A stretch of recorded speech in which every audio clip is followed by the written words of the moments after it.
3 à 4 milliards de tonnes de carbone sont stockées dans les 30 premiers centimètres de sol. C'est 3 fois plus que celui stocké dans le bois des forêts françaises. Comment le carbone se retrouve-t-il dans le sol? Via les plantes et les arbres. C'est l'histoire d'un cycle.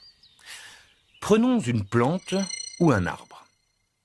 Pour se développer, il absorbe du CO2 dans l'atmosphère qu'il transforme en matière organique pour former son tronc, ses racines, ses feuilles. Au passage, il rejette de l'oxygène.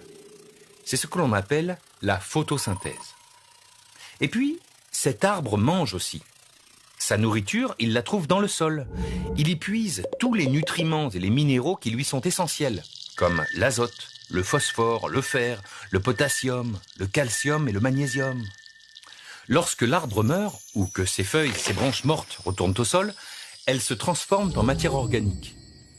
Sa matière organique va être dégradée et transformée en éléments minéraux par les micro-organismes du sol. C'est ce que l'on appelle la minéralisation. Au cours de ce processus, le CO2 retourne progressivement dans l'atmosphère. En d'autres termes, le sol respire. Les minéraux, eux, seront utilisés par les micro-organismes du sol et par les prochaines générations de plantes. La boucle est bouclée et techniquement, il y a autant de carbone dégagé qu'absorbé.